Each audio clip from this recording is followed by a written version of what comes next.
Мысық пен жел биі. Ертеде Мурка деген кішкентай мысық өмір сүріпті. Ол көшеде болып жатқанның бәрін бақылай алатын үлкен терезелері бар жайлы үйде тұрды.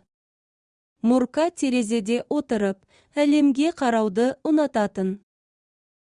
Бір күні таңертең Мурка енді ғана оянғанда, терезе сыртында желдің даусын естіді. Мысық терезеге секіріп, сыртқа қарады. Желдің қатты соққаны сонша, ағаштардағы жапырақтар билей бастады. Мурка жапырақтардың аспанға көтеріліп, бұралғанына қызығушылықпен қарады. Олар оған өздерінің жұмбақ биін орындайтын сиқырлы бишілер сияқты көрінді.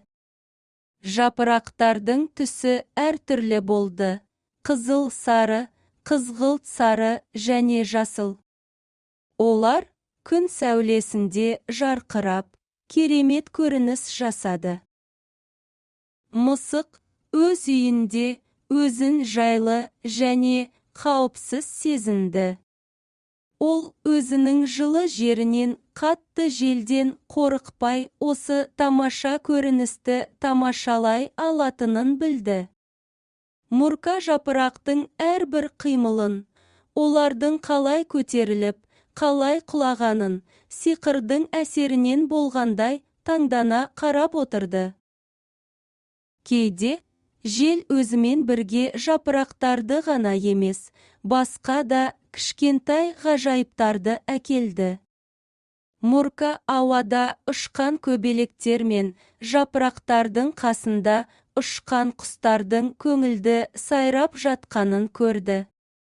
Осының бәрі мысыққа айналасындағы әлемнің қаншалықты ғажайып және әдемі екенін еске түсірді. Күн сайын Мурка жел биінен жаңалық тапты. Ол кішкентай кереметтерден ләззат алуды үйренді және өзін қауіпсіз сезінудің қаншалықты маңызды екенін түсінді. Котенка оның үйі әрқашан тыныштық пен қорғаныс таба алатын жайлы баспана екенін білді. Бір күні кешке жел басылып, жапырақтар баяу жерге түсіп, түрлі түсті кілем пайда болды. Мурка бұл сиқырлы көріністі тамашалап, жүрегінің жылулық пен қуанышқа толы екенін сезінді.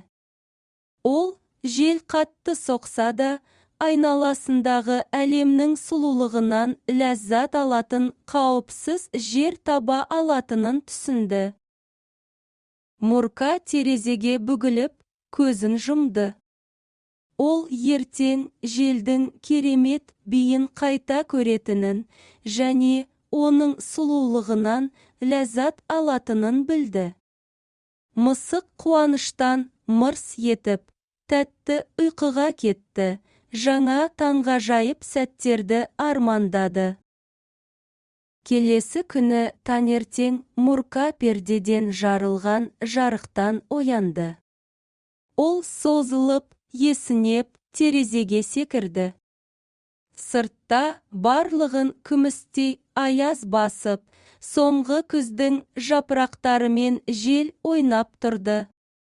Котенка күн сәулелерінің аязды өрнектерде ойнап, оларды жарқыраған кристалдарға айналдырғанын қуанышпен тамашалады. Мурка терезенің жанындағы ағаш бұтағында кішкентай құстың отырғанын байқады. Ол шырылдап, мысыққа сөйлеп тұрғандай болды. Мурка оның әнін ықыласпен тыңдап, табиғат үніне рахаттана күлді. Күн сайын суытып, көп ұзамай қыс келді. Алғашқы қар жерді ақ көрпемен жауып кеткенде Мурка қуанып қалды. Ол бұрын ешқашан қар көрмеген. Мысық көше шамдарының жарығында жарқыраған қар түйіршіктерінің аспаннан баяу түсіп жатқанын көрді. Олар оған ауада билеп жүрген кішкентай жұлдыздар сияқты көрінді. Бір күні кешке Мурка терезеде отырып, жауған қарға қарап тұрғанда, көшеде бір түрлі жарық пайда болғанын байқады. Котенка көзін қысып, олардың отқа ұқсайтын кішкентай сиқырлы тіршілік иелерінің жарқырап тұрғанын көрді. Олар ауада айналып, сиқырлы би жасады. Мурка қыстың да өз ғажайыптарын әкелетінін түсініп, бұл көріністі таңғалдырды. Мурка күн сайын терезенің сыртында әлемнің өзгергенін бақылап отырды. Ол қардың ағаштар мен үйлерді қалай жауып жатқанын, терезелердің әйнектерінде мұздың өрнектерді қалай жасайтынын және күн сәулесінің ақ қар үйінділерінде қалай ойнағанын көрді. Мурка әрқашан демалуға және айналасындағы әлемнің әсемдігін бақылайтын жайлы орын таба алатынын біліп, үйінің жылуынан ләззат алды. Бір түнде Мурка бір түрлі дыбыстан оянып кетті. Ол терезеге қараса, көшеде билеп жатқан қар перілерін көрді. Олар мөлдір болды және ай сәулесінде жарқырайды. Перілер ауада айналып, артынан жарқыраған із қалдырды. Мурка бұл сиқырлы биге тәнті болып, көзін ала алмай қалды. Мурка әр күн жаңа жаңалықтар мен өмірді сиқырлы және әдемі ететін таңғажайып сәттерге толы екенін түсінуді үйренді. Ол өзіне және үйіне қамқорлық жасау, өзін қорғалған және бақытты сезінуге көмектесетінін түсінді. Уақыт өтіп қар ери бастады. Мурка қар астынан көктемгі алғашқы гүлдердің шыға бастағанын байқады. Ол табиғаттың қысқы ұйқысынан оянып, қайтадан ашық түстермен жарқырағанын асыға күтті. Көктем келді, терезенің сыртындағы бүкіл әлем гүлдеді. Мурка бақшада гүлдеген көптеген гүлдерге риза болды. Ол көбелектердің гүлдердің үстінде ұшып жүргенін, аралардың балшырын жинағанын және құстардың ағаштарға ұя салғанын көрді. Әр күн жаңа таңғажайып сәттер әкелді. Мурка әлем ғажайыптарға толы екенін және күн сайын жаңа және әдемі нәрсені табуға болатынын түсінді.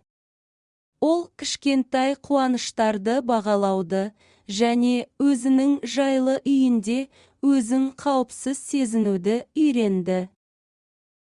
Жазда Мурка жылы шуақты күндерді тамашалады. Ол бақшада ойнап, жүгіріп күліп, велосипед мініп, батпырауық ұшып жүрген балаларды көрді. Мурка олардың ойынын тамашалағанды ұнататын және бір күні олармен қалай ойнайтынын армандайтын. Бір күні кешке Мурка аспанда қара бұлттардың пайда болғанын байқады. Жаңбыр жауа бастады, тамшылар шатырды қағып кетті. Мысық жаңбырды бақылап, оның музыкасын тыңдады. Ол көшедегі шалшықтардың суға толғанын, жаңбыр тамшылары жерге қалай құлап, сиқырлы өрнектер жасағанын көрді. Мурка жаңбырдың балғындық пен өмір әкелетінін білді. Ол бұл дүниенің әр мезгілі, әрбір ауа райы, әрбір минуты ғажайыптар мен сұлулыққа толы екенін түсінді. мысық мұны көріп, табиғаттан сабақ алатынына қуанды. Осылайша Мурка күн сайын жаңа және таңғажайып нәрсені тауып жайлы үйінде тұруды жалғастырды. Ол бұл дүниеде әрқашан ғажайыптарға орын бар екенін және ең бастысы өзін қауіпсіз және бақытты сезіну екенін білді. Әр кеш сайын Мурка ертең оған жаңа таңғажайып әсерлер мен қуаныш әкелетінін армандап, күлімсіреп ұйықтап кетті. Соң